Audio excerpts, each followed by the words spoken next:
வீரபாண்டி சட்டமன்ற தொகுதினா அதிமுக கோட்டை.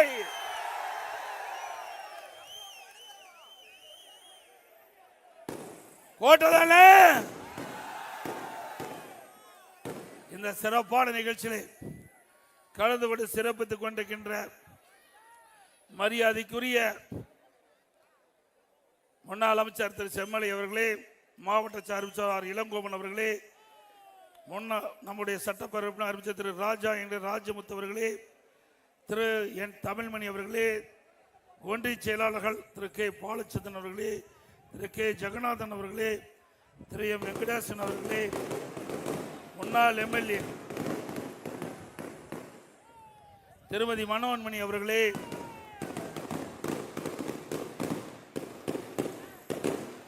வீரபாண்டி மேற்கு ஒன்றிச்சார் திரு எஸ் வரதராஜ் அவர்களே, கிழக்கு ஒன்றிச்சார் செல்வபிரகாஷ் அவர்களே, பேருக்குலக செயலாளர்கள் திரு வி கே பழனிவேலு அவர்களே, திரு வி சின்னத்தம்பி என்ற காளியப்பன் அவர்களே, திரு கே மாதேஷ் அவர்களே, திரு எஸ் கிருஷ்ணன் அவர்களே, மற்றும் நம்முடைய தேசிய ஜனநாயக கூட்டத்தில் அங்கம் வைக்கின்ற அம்மா மக்கள் முன்னேற்ற கழகத்துடைய மாநில பொருளாளர் மாவட்ட முன்னாள் எம்எல்ஏ திரு எஸ் கே செல்வம் அவர்களே, பாஜக மாவட்டத்தில் திரு செல்வம் அவர்களே, பாமக மாவட்ட செயலாளர் திரு நாராயணன் அவர்களே, பாமக மாவட்டத்தில் சிவராம் அவர்களே, மரியாதைக்குரிய தமாக மாவட்டத்தில் திரு வைக்கல் செல்வம் அவர்களே, மற்றும் இந்த சிறப்பான எழுச்சியான தேர்தல் பிரச்சார கூட்ட நிகழ்ச்சியிலே கலந்து கொண்டு சிறப்பித்துக் கொண்டிருக்கின்ற பெரியவர்களே, தாய்மார்களே, விவசாயிகளே, விவசாய தோழர்களே, மகளிரை சேர்ந்த சகோதரிகளே, இளைஞர் பட்டாளங்களே, நெசவாளர் பெருமக்களே,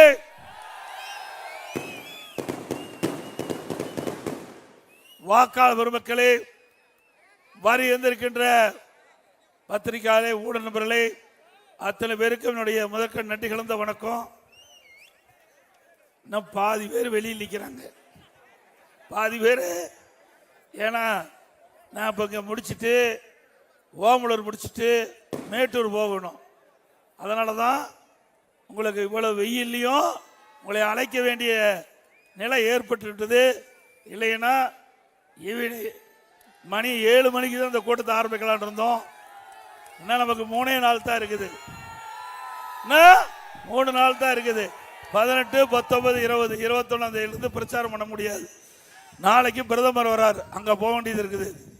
அதனால தான் வேற வழி இல்லாம தயவு செய்து அருள் கூர்ந்து வெயிலையும் பொறுத்து அருள வேண்டும் என்று உங்கள் அனைவரையும் இருகரம் கூப்பி கேட்டுக்கிறேன்.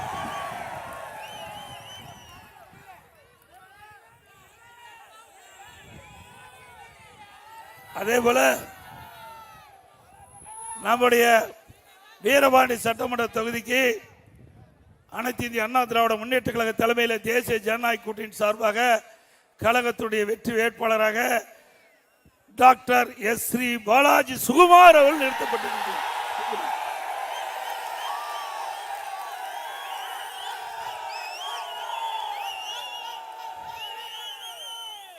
அவர் டாக்டர் MBBS படிச்சிருக்காரு. நல்ல குணம் படைத்தவர், சிறப்பாக செயல்படக்கூடியவர். உங்களுடைய குறைகளை சட்டமன்றத்திலே துணிச்சலோடு உங்களுடைய குரல் ஒலிக்கும். அவருக்கு உங்களுடைய பொன்னான வாக்கினை 2 லட்சத்திலே வாக்களித்து வெற்றி பெற செய்ய வேண்டும். நம்முடைய சின்னம் புரட்சி தலைவர் எம்ஜிஆருடைய சின்னம், அம்மாவின் சின்னம், விவசாயியின் சின்னம், நெசவாளரின் சின்னம், ஏழையின் சின்னம், மக்களின் சின்னம், வெற்றி சின்னம். வாக்களிப்பீர் இரட்டைக்கு. ஆக நம்முடைய கூட்டணி பொறுத்த வரைக்கும் மகாஜனங்களே, உங்க எல்லோருக்கும் இன்னைக்கு ஒரு கதை சொல்ல வந்திருக்கோம். ஆமா, கதை சொல்ல வந்திருக்கோம். என்ன கதை? ஓடுஞ்சனும் நம்மளுக்கு ஹெல்த் தானே வெல்த். இப்போ 10 லட்சம் காப்பீடு இருக்கு, கவலை எல்லாம் ஒத்து. கதை சூப்பர். ஆனா நிஜத்துல இதெல்லாம் நடக்குமா சார்? இது நடந்துகிட்டு இருக்கிற நிஜம், இனியும் நடக்க போற நிஜம்.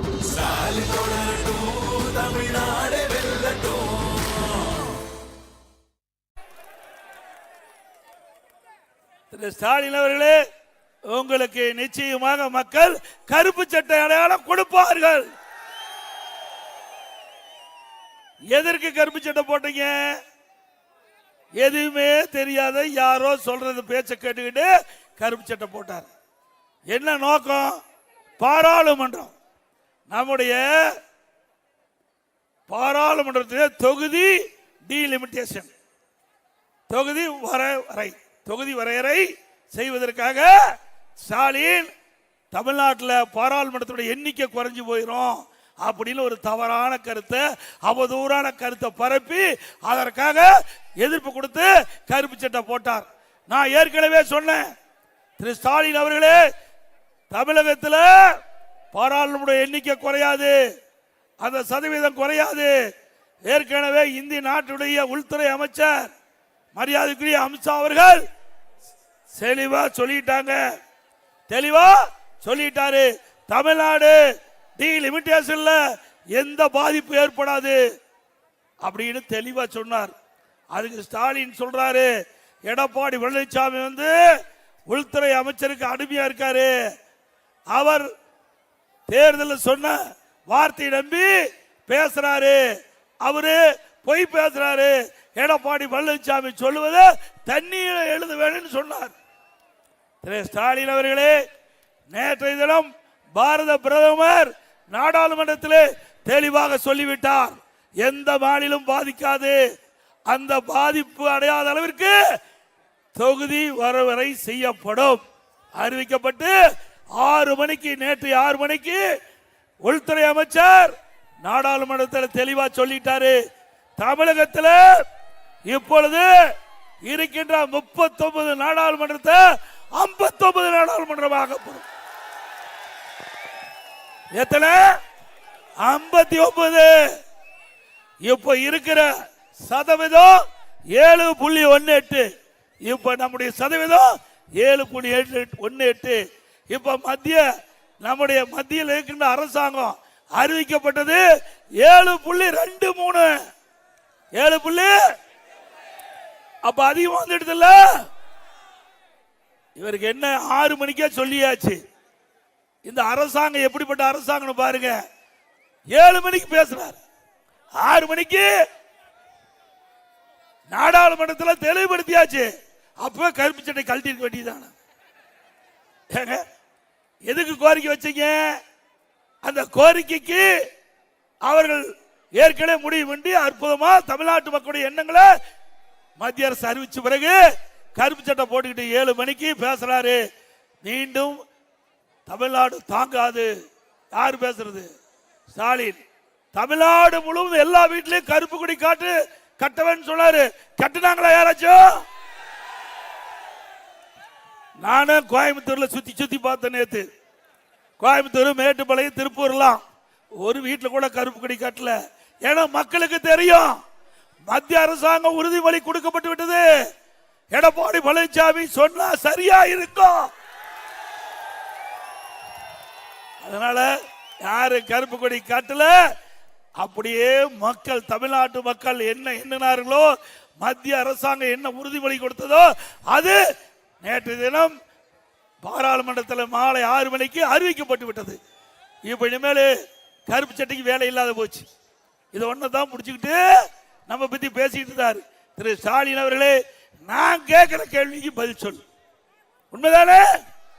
பதில் சொன்னாரா? அதை விட்டுட்டு நான் கருப்பு சட்டை போட்டுக்கிட்டு மத்திய அரசு எதிர்ப்பேன், தமிழ்நாட்டுக்கும் டெல்லிக்கு தான் பிரச்சனை, தேர்தல் எங்க நடக்குது, அப்புறம் டெல்லி எதுக்கு இருக்கிற? தமிழ்நாட்டில் நடக்குது. என்ன சட்டமன்ற தேர்தல் தானே? அப்புறம் டெல்லிக்கு எதுக்கு பேசிட்டு இருக்காரு? அவருக்கு மூளை குழம்பி போச்சு.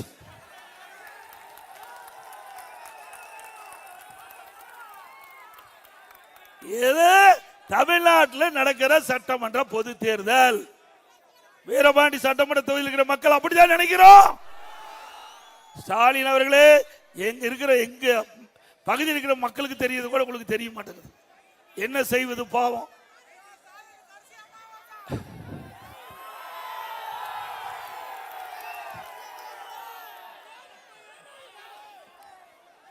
இன்னைக்கு அப்புறம் தம்பியே சொல்லிட்டாரு, இதோட கடைசி தேர்தலுங்க. இல்லைங்க, அவர் நல்லா இருக்கட்டும், சந்தோஷமா இருக்கணும். நம்முடைய வேட்பாளர்களை வெற்றி பெற்று அதிமுக ஆட்சி அமைக்குத அவர் வேடிக்கை பார்க்கணும். அதிமுக ஆட்சி அமைப்பது. ஆக திரு ஸ்டாலின் அவர்களே, இது தமிழ்நாட்டுக்கு நடக்கிற தேர்தல். நாங்க தெளிவுபடுத்திட்டோம், பல கூட்டத்தில் தெளிவுபடுத்தியாச்சு. ஏற்கனவே அதிமுக பாரதிய ஜனதா கூட்டணி அமைக்கின்ற பொழுது உள்துறை அமைச்சர் ஐடிசி ஹோட்டல்ல அனைத்து பத்திரிகையாளர் வச்சு பேட்டி கொடுத்தார். அதிமுக பாரதிய ஜனதா கூட்டணி தேசிய ஜனநாயக கூட்டணி, தேசிய ஜனநாயக கூட்டணி. இந்த கூட்டணிக்கு தமிழ்நாட்டில் நடக்கிற சட்டமன்ற தேர்தல், இந்த கூட்டணிக்கு அதிமுக தலைமை தாங்கும். பெரும்பாலான இடங்களை வெற்றி பெற்று அதிமுக ஆட்சி அமைக்கும். எங்க கூட்டணியுடைய முதலமைச்சர் வேட்பாளர் இபிஎஸ் சொல்லியாச்சு இல்ல, நம்ம கூட்டணி கிளியர் ஆயிட்டு இல்ல. அப்புறம் எதுக்கு தமிழ்நாட்டுக்கு டெல்லிக்கு தேர்தல்? தமிழ்நாட்டுக்கு டெல்லிக்கு பிரச்சனை. எப்படி மக்களை ஏமாற்றுறாரு பாருங்க. நாம கேட்கின்ற கேள்விக்கு பதில் இல்ல. நாம கேட்கின்ற கேள்விக்கு 5 ஆண்டு திமுக ஆட்சி செஞ்சாங்களா? வீரபாண்டி சட்டமன்றம் செஞ்சாங்களா? ஸ்டாலின் அவர்களே, நான் ஏற்கனவே சட்டமன்ற உறுப்பினராக இருந்தவன், இந்த பகுதிக்கு மாவட்ட செயலாளராக பல ஆண்டுகளாக இருந்தவன். வீரபாண்டி சட்டமன்ற தொகுதியில் பல பேர் எனக்கு நேரடியாக தெரியும். சேலம் மாவட்டம் முழுவதும் நன்கு அறிந்தவன். இந்த சேலம் மாவட்டம் அதிமுக கோட்டை என்பது கடந்த முறை நிரூபித்தார். ஸ்டாலின் முதலமைச்சராக இருக்கலாம், தமிழ்நாட்டில் ஸ்டாலின் முதலமைச்சராக இருக்கலாம், ஆனா சேலம் அதிமுக ஆண்டிட்டு இருக்குது. 11 சட்டமன்ற தொகுதி, சேலம் மாவட்டத்தில் 11 சட்டமன்ற தொகுதி, அதுல அதிமுக கூட்டணி 10 இடத்துல ஜெயிச்சோம். 2021 10 இடத்துல ஜெயிச்சோம். அப்பவே அதிமுக கோட்டை. 2021 அதிமுக கோட்டை. அம்மா இல்ல, அம்மா இல்ல, நமக்கு தாய் இல்ல. ஒரு தாய் இல்லாத குடும்பத்தில் பிள்ளைகள் எப்படி கஷ்டப்படும், அப்படிப்பட்ட துன்பத்தில் கூட மக்கள் எங்களுக்கு ஆதரவளித்து கழக நிர்வாகிகள் தொண்டர்கள் இரவென்றும் பகல் என்றும் பாராம உழைச்சு 11 சட்டமன்ற தொகுதியில் 10 இடத்துல எங்களுக்கு வெற்றி கொடுத்தாங்க.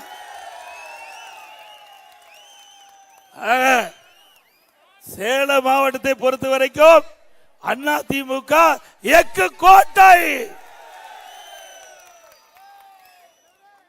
இந்த தேர்தலில் 11க்கு 11 நாம ஜெயிக்கணும். அந்த ஒரு இடத்தை வெல்லுவதுதான் நம்முடைய இலக்கு. இன்றைக்கு 11 இடம் சட்டமன்ற தொகுதி சேலம் மாவட்டத்தில் 11க்கு 11 வெற்றி பெற வேணும். அதில் வீரபாண்டி சட்டமன்ற தொகுதி அதிக வாக்கு வித்தியாசத்தில் வெற்றி பெற்ற தொகுதியா இருக்கும். வெற்றி பெற செய்வீங்களா?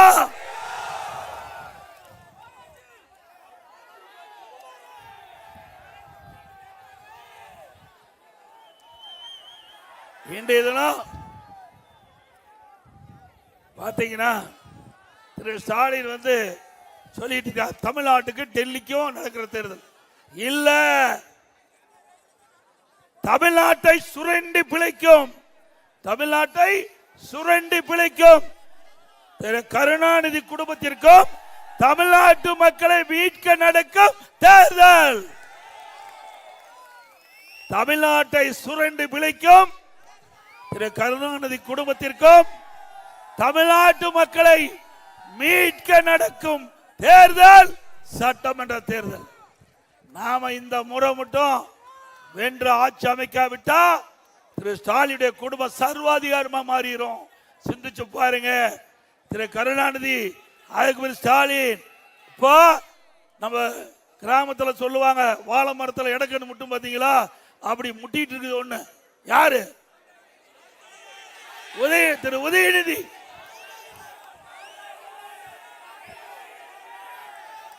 அவர் சொன்னா கோச்சுக்கிறாருப்பா. அதை நீங்களே முடிவு பண்ணிட்டீங்க, அது வேண்டாம், அதை நம்ம விட்டுலாம்.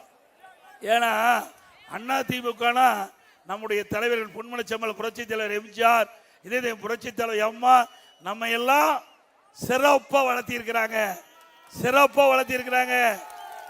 நம்ம கட்சி தலைவர்கள் மக்களுக்கு சேவை செய்ய வேண்டும் என்பதற்காக தொடங்கப்பட்ட கட்சி அண்ணா திமுக கட்சி, மக்களுக்கு சேவை செய்வதற்காக தொடங்கப்பட்ட கட்சி.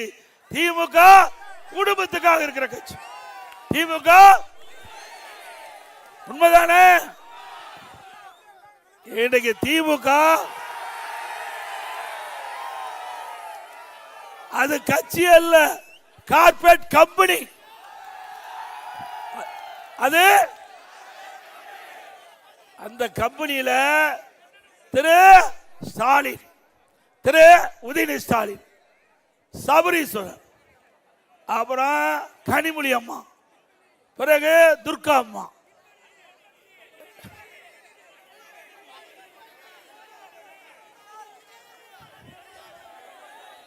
இப்படி பல பேர் கம்பெனியில டைரக்டரா இருக்கிறாங்க. ஸ்டாலின் வந்து சேர்மனா இருக்காரு. அப்படிதான் ஒரு கார்பரேட் கம்பெனிங்கிறது திமுக ஆகி போச்சு. அது கட்சி அல்ல. ஆக அது கட்சியா இருந்தா மக்களுக்கு தேவையான சேவை செய்வாங்க. Corporate company கொள்ளையடிப்பாங்க. கம்பெனி எதுக்கு வச்சிருக்காங்க? லாப நஷ்டம் பார்க்க. அதுக்குதான் 2 ஆண்டுக்கு முந்தி திரு பழனிவேல் தியாகராஜன் அவர்கள் நிதியமைச்சரா இருந்தார்ல. அந்த நிதியமைச்சர் ஒரு ஆடியோல சொல்றாரு.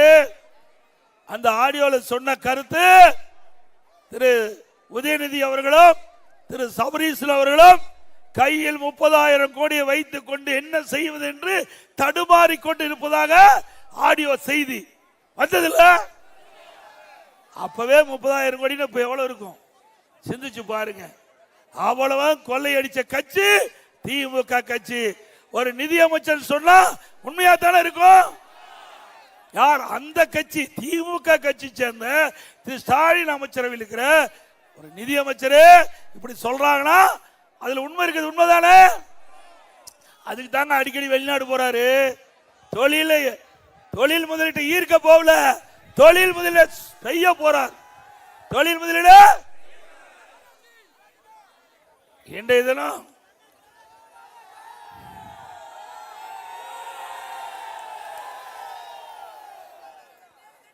இன்னொரு மந்திரி இருக்காரு, 10 ரூபாய்க்கு பேர் போன மந்திரி. எல்லோருக்கும் தெரியும். 10 ரூபாய்னா யாரு ஞாபகம் வரும்? நல்லா சத்தமா சொல்லுங்க. மறக்கவே முடியாது. 10 ரூபாய்க்கு மதிப்பில்லாத இருந்தது. இப்ப 10 ரூபாய்க்கு மதிப்பு வந்துடுது. இன்னைக்கு தமிழ்நாட்டில் 6000 மதுக்கடைகள் இருக்குது. ஒவ்வொரு மதுக்கு கிட்டத்தட்ட 6000 மதுக்கடையில ஒரு நாளைக்கு 1.5 கோடி பாட்டில் விக்குது. 1.5 கோடி பாட்டில் விக்குது. ஒரு பாட்டிலுக்கு 10 ரூபா அதிகம்னா 6000 பாட்டிலுக்கு எவ்வளவுங்க? கிட்டத்தட்ட 10 ரூபாய்னா 15 கோடி. ஒரு நாளைக்கு 15 கோடி, 1.5 கோடி பாட்டில் ஒரு நாளைக்கு 1.5 கோடி பாட்டில் விக்குது. அப்படின்னா 10 ரூபாய்னா 15 கோடி ஒரு நாளைக்கு. மாசத்துக்கு 450 கோடி, வருஷத்துக்கு 5400 கோடி.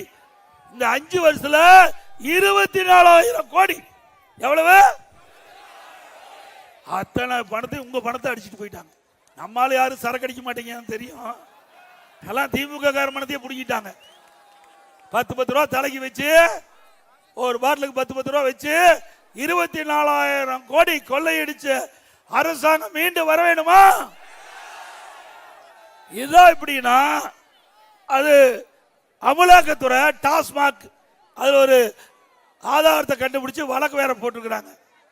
இது இப்படி இருக்க இன்னொரு மந்திரி யாரு? நகர்ப்புற வளர்ச்சித்துறை, குடிநீர் வழங்கல் துறை. அவரு அந்த துறையில முறைகேடு நடந்து அமலாக்கத்துறை ஆதாரத்தோட கண்டுபிடிச்சு இன்றைக்கு சட்ட ஒழுங்கு டிஜிபிக்கு அறிக்கை தாக்கல் பண்ணி அவர் மீது வழக்கு பதிவு செய்ய வேண்டும் அறிக்கை கொடுத்திருக்குது. இதுவரைக்கும் பதிவு செய்யல, வழக்கு பதிவு செய்யல. அண்ணா திமுக கட்சி சார்பா நீதிமன்றத்தில் வழக்கு தொடர்ந்தோம். நீதிமன்றம் அமலாக்கத்துறை ஆதாரத்தோட கொடுக்கப்பட்டது உண்மை. அதன்படி நீங்க வழக்கு பதிவு செய்ய சொல்லி இன்னும் வழக்கு பதிவு செய்யல. அண்ணா திமுக ஆட்சிக்கு வந்த உடனே இதை விசாரிக்கப்படும், சட்ட நீதியா நடவடிக்கை எடுக்கப்படும். இன்றைக்கு நம்முடைய பகுதியில் பிரதான விவசாய தொழில், இன்னொன்னு நெசவாளர், இன்னொன்னு விசைத்தறி, இதெல்லாம் இருக்குது. நம்முடைய வீரபாண்டி சட்டமன்ற தொகுதியில் விவசாயம், நெசவு, விசைத்தறி மூன்று நம்பித்தான் இந்த மக்கள் வாழ்ந்துகிட்டு இருக்காங்க. இந்த மூன்று தொழிலும் அண்ணா திமுக ஆட்சியில் அற்புதமா இருந்தது. திமுக ஆட்சியில் இப்படி இருக்குதா? இன்னைக்கு விவசாயம் செய்யவே முடியல. அந்த அளவுக்கு ஒரு மோசமான நிலைக்கு தள்ளப்பட்டுட்டாங்க. இதே அண்ணா திமுக ஆட்சிக்கு பொழுது விவசாயிகள் தொடக்க வேளாண் கூட்டுறவு வங்கியில் வாங்கிய கடன் 2 முறை தள்ளுபடி செஞ்சோம். 2 முறை செஞ்சோம். மீண்டும் அண்ணா திமுக ஆட்சி வந்த உடனே விவசாயிகள் வாங்கிய பயிர் கடன் தள்ளுபடி செய்யப்படும். அதோட விவசாயிகள் ஏரி குளம் குட்டை எல்லாம் ஆழப்படுத்தி பெய்கின்ற மழை நீர் முழுவதும் சேமித்து வைக்க வேண்டும் என்ற அடிப்படையில் குடிமராமத்து திட்டத்தை கொண்டாந்தோம். விவசாயிகள் விலை இல்லாம மண்டல் மண்ணை அவருடைய நிலங்களுக்கு கொண்டு போய் அதை பயன்படுத்தலாம். அந்த திட்டத்தை ரத்து பண்ணிட்டாங்க. மீண்டும் அண்ணா திமுக ஆட்சி வந்தா விவசாயிகள் தாராளமா ஏரி குளம் குட்டையில் வண்ட மண்ணா அள்ளலாம். விவசாயிகளுடைய பம்பு செட்டுக்கு மும்முனை மின்சாரம் 24 மணி நேரம் மும்முனை மின்சாரத்தை கொடுத்தோம். அதையும் ஷிப்ட் போட்டு கொடுக்குறாங்க. அதே போல நெசவாளர்கள் அண்ணா திமுக ஆட்சி இருக்கும் போது 300 யூனிட் கொடுத்து இப்ப மீண்டும் அண்ணா திமுக ஆட்சி அமைந்த உடனே 450 யூனிட் கொடுக்கப்படும். விலை இல்லாம 450 யூனிட் கொடுக்கப்படும். அதே போல விசைத்தறிக்கு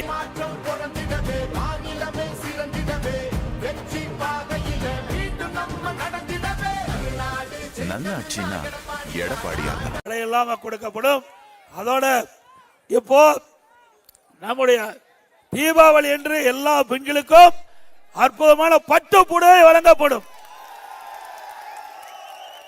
இந்த பட்டு புடவை நம்முடைய கைத்தறி நெசவாளர்களுக்கு வழங்கப்பட்டு அதன் மூலமாக பெறப்படும்.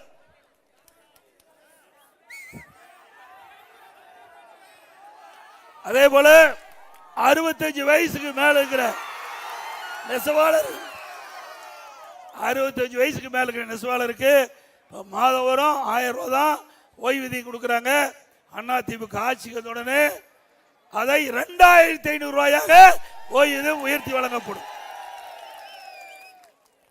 நெசவாளருக்கு ஏற்கனவே பசு வீடுகள் கட்டி கொடுத்தோம். மீண்டும் அவர்களுக்கு நெசவாள பெருமக்களுக்கு பசு வீடு கட்டி கொடுக்கப்படும்.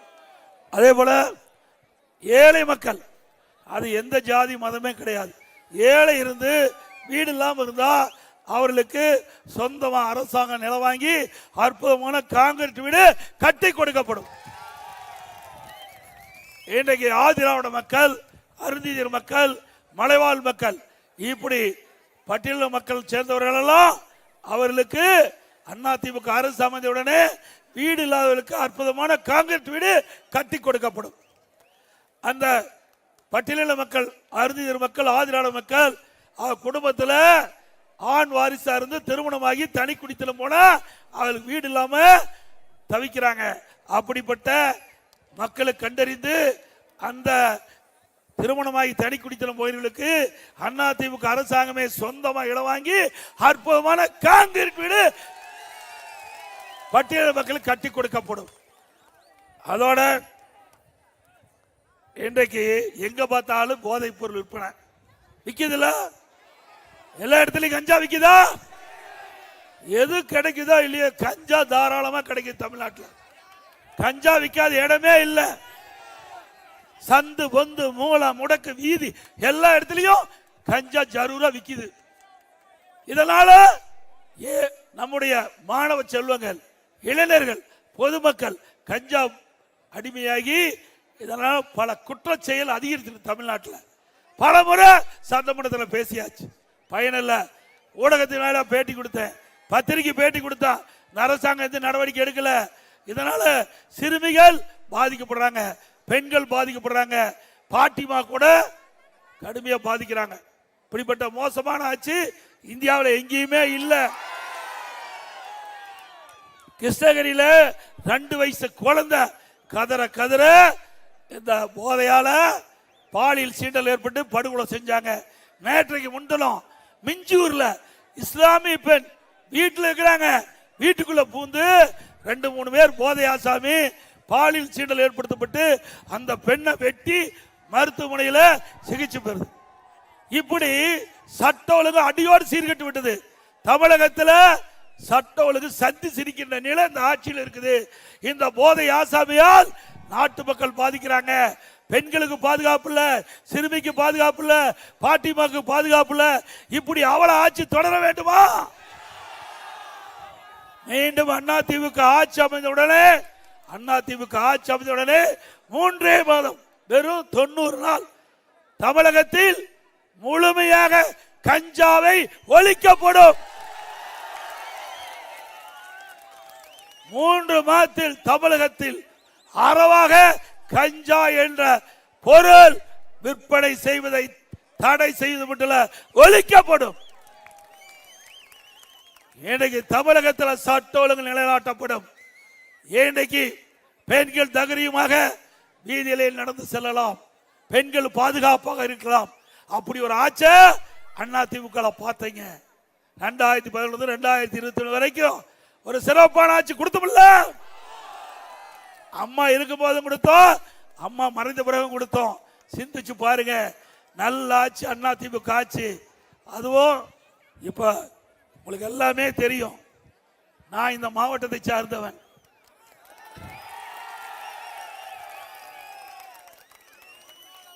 நீங்கள் எல்லாம் நம்முடைய மாவட்டத்தை சேர்ந்தவரை தேர்ந்தெடுக்கின்ற பொழுது அந்த பெருமை உங்களை சாரும். சேலம் மாவட்டத்தை சேர்ந்த ஒருவர் இன்றைக்கு பெரும்பான்மை இடங்களிலே வெற்றி பெற்று அதிமுக ஆட்சி அமைக்கின்ற பொழுது அந்த வாய்ப்பு உங்களால் கிடைக்கும். இன்றைய தினம் பொன்மனச்செம்மல் புரட்சி தலைவர் எம்ஜிஆர் தொடங்கப்பட்ட கட்சி. புரட்சி தலைவர் இந்த இயக்கத்திற்கு பொதுச் செயலாளர் இருந்தார், அம்மா பொதுச் செயலாளர் இருந்தாங்க. அப்படிப்பட்ட கட்சிக்கு உங்களால் கழக நிர்வாகி தொண்டரார் எனக்கு பொதுச் செயலாளர் என்ற பெரிய பதவி கொடுத்திருக்கிறேன். இதை நீங்க கொடுத்த பதவி. யார் கொடுத்த பதவி? ஸ்டாலின் அப்படி எங்க சொல்லுவாரா? சொல்லுனா புடிக்கிட்டு போயிருவாங்க பதவியை. நாங்க அப்படி இல்லை.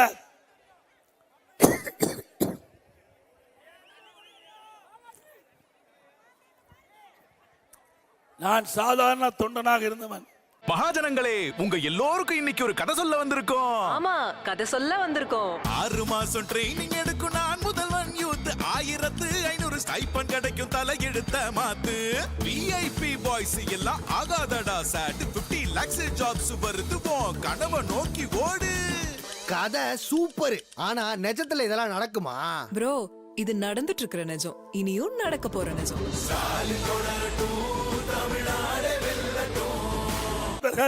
விசைத்தறி பல பேர் என்னுடைய நண்பர்கள் எடப்பாடியில விசைத்தறியில் நிறைந்த பகுதி, நெசவாளர் நிறைந்த பகுதி, வனவாசி, ஜலடாபுரம், நங்கவழியெல்லாம் அதிகமாக நெசவாளர் நிறைந்த பகுதி.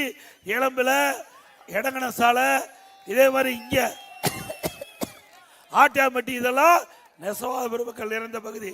அவளோட பின்னி பிணைந்து இருக்கிறேன். கஷ்டமெல்லாம் எனக்கு தெரியும். ஸ்டாலினுக்கு அப்படி தெரியுமா? அவர் செல்வ செழிப்புல வாழ்ந்தவர்.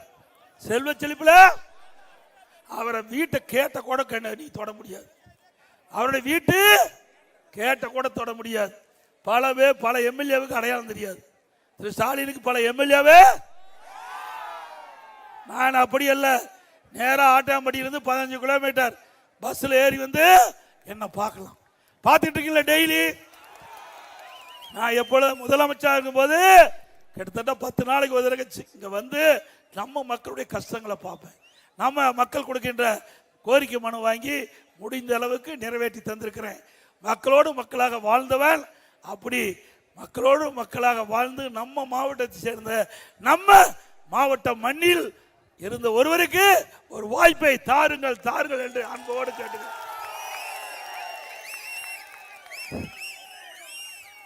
அதோட இன்றைய தினம் பல திட்டங்களை நான் கொண்டாந்து இங்கே நிறைவேற்றிக்கிறோம். இந்த பகுதியில் பார்த்தீங்கன்னா வீரபாண்டி சட்டமன்ற தொகுதியில் கூட்டுக்குடி திட்டத்தை கொண்டாந்தது அதிமுக. பிரமாண்டமான கூட்டுக்குடி திட்டம் கிட்டத்தட்ட 5000க்கு மேற்பட்டவருக்கு பட்டா கொடுத்துருக்குறோம். பூங்கா அமைச்சு கொடுத்துருக்குறோம். அம்மா உடற்பயிற்சி கூட அமைச்சு கொடுத்துருக்குறோம். பசு வீடு 2300 பேர் கட்டி கொடுத்துருக்குறோம். பிரதமர் வீட்டு திட்டத்தில் சுமார் 1000 பேருக்கு மேலே கட்டி கொடுத்துருக்குறோம்.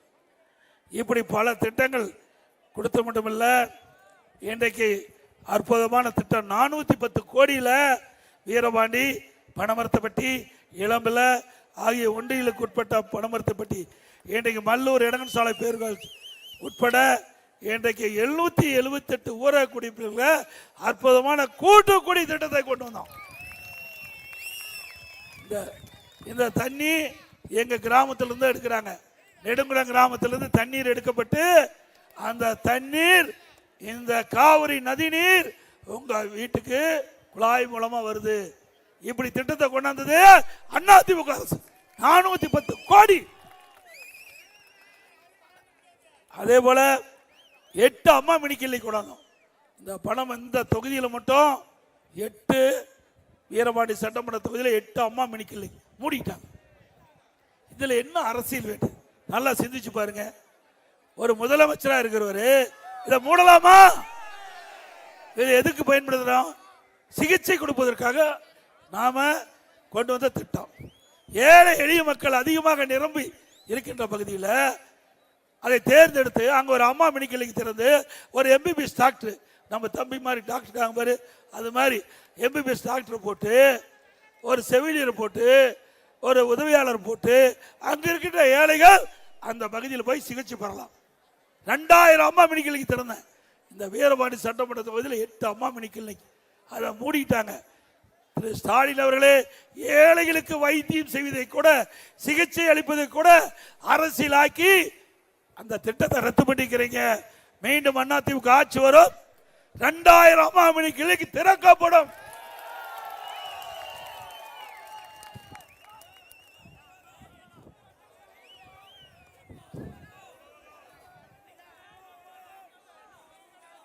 அதே போல பகுதி நேர கடை நிறைய திறந்திருக்கிறோம். நிறைய கோரிக்கை வச்சிருக்கிறீங்க. அந்த கோரிக்கை எல்லாம் அதிமுக ஆட்சி வந்தவுடனே நிறைவேற்றி தரப்படும் என்ற செய்தி இந்த நேரத்தில் தெரிவித்து, அதோட இன்றைக்கு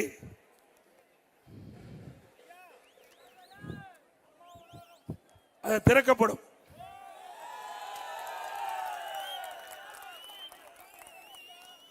அதிமுக சார்பா 297 அறிவிப்புகள் வெளியிட்டிருக்கிறோம்.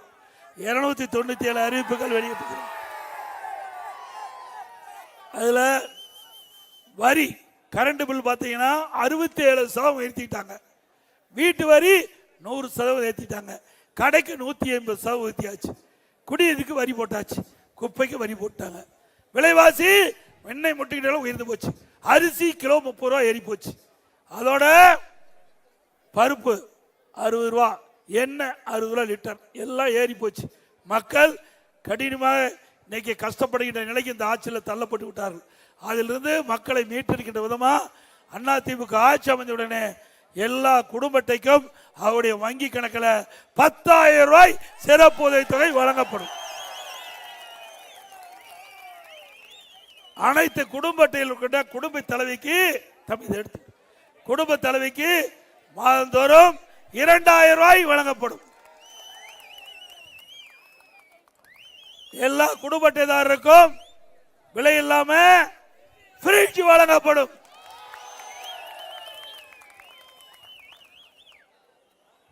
ஆண்டு எல்லா குடும்ப அட்டைதாரருக்கும் ஆண்டுக்கு 3 கேஸ் சிலிண்டர் விலை இல்லாமல் வழங்கப்படும். ஒவ்வொரு ஆண்டு தைப்பொங்கல் வருகின்ற பொழுது பொங்கல் தோப்பு கொடுப்போம். அந்த பொங்கல் தொகுப்பு அதிமுக ஆட்சியில் தான் கொடுக்க ஆரம்பிச்சோம். கொடுத்தோம்ல? அந்த பொங்கல் தொகுப்போடு 1000 ரூபாய் குடும்ப அட்டைக்கு வழங்கப்படும். தீபாவளி பண்டிகை போது நம்முடைய பெண்களுக்கு அற்புதமான பட்டு புடவை வழங்கப்படும். 100 நாள் வேலை திட்டத்தை 150 நாளாக உயர்த்தப்படும். இப்போ பெண்களுக்கு தான் நகர பேருந்துல கட்டணம் இல்லாம பயணம் பண்றாங்க. இனி ஆண்களும் அதிமுக ஆட்சி அமைந்தோட ஆண்களும் நகர பேருந்துல கட்டணம் இல்லாமல் பயணம் செய்யலாம். நகர பேருந்துல அதே போல மாற்றுத்திறனாளிகள் கூட்டுறவு சங்கத்தில் வாங்கிய கடன் தள்ளுபடி செய்யப்படும். ரேஷன் கடையில் வழங்கப்படுகின்ற அரிசி தரம் குறைவாக இருப்பதாக குறிப்பிடுறாங்க. அதிமுக ஆட்சி அமைந்தவுடனே ரேஷன் கடையில் இனிமேல் நம் மளிகை கடையில் எப்படி தரமான அரிசி இருக்குதோ அதுக்கு இணையான தரமான அரிசி ரேஷன் கடையிலே வழங்கப்படும். எத்தனாயிரம் கோடி செலவானாலும் பரவாயில்ல, இந்த திட்டத்தை நான் நடைமுறைப்படுத்தியே தீர்வேன். அதோட ரேஷன் கடையில் அரிசி தான் விலை இல்லாம வழங்குறாங்க. இனி பருப்பு விலை இல்லாம வழங்கப்படும், எண்ணெய் விலை இல்லாம வழங்கப்படும். மாற்றுத்திறன் அதே போல முதியோர்களுக்கு வழங்கப்படுகின்ற ஓய்வூதியம் 2000 ரூபாயை உயர்த்தி வழங்கப்படும். பட்டதாரிகள் அவர்கள் வேலை வாய்ப்பில் பதிவு செய்யப்பட்டு அவர்களுக்கு பணி கிடைக்காம இருந்தால் அவர்களுக்கு மாதந்தோறும் 2000 ரூபாய் உதவித்தொகை வழங்கப்படும். பிளஸ் 2 வரை படிச்சா 1000 ரூபாய் வழங்கப்படும். அதோட இஸ்லாமியர்கள், கிறிஸ்துவ மற்றும் ஏனைய சிறுபான்மை அமைப்பை சேர்ந்த சுயதொழில் தொடங்க வட்டியில்லா கடன் வழங்கப்படும். இப்படி பல திட்டங்கள் அதிமுக ஆட்சி வந்தவுடனே நிறைவேற்றப்படும் என்று சொல்லி இன்றைக்கு இந்த பனமரத்தைப்பட்டி ஏரியில மேட்டூர் அணையிலிருந்து மேட்டூர் அணை நிரம்பி உபரி நீர் வெளியேறுகின்ற பொழுது பனமரத்தைப்பட்டியில் அதில் வழியில் வர்ற ஏரிகள் அனைத்தும் நிரப்பப்படும். பனமரத்தைப்பட்டி ஏரி உட்பட வழி ஓரங்கள் இருக்கின்ற அனைத்து ஏரிகளும் தண்ணீர் மேட்டூர் தண்ணீர் நிரப்பப்பட்டு நிலத்தடி உயர்ந்து விவசாய தேவை நீர், குடிப்பதற்கு தேவையான நீரை வழங்கப்படும்.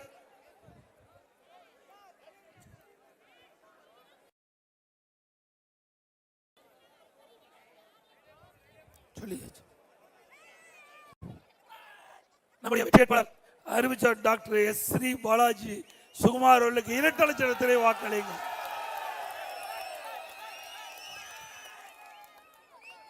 மக்களை காப்போம், தமிழகத்தை மீட்போம். மக்களை தமிழகத்தை மக்களை தமிழகத்தை மக்களை தமிழகத்தை ஸ்டாலின் மாடல் அரசு, ஃபெயிலியர் மாடல் அரசு. Bye bye Stalin. நான் சொல்றதா அப்படியே திருப்பி சொல்லுங்க. அதிமுக வின்னிங்.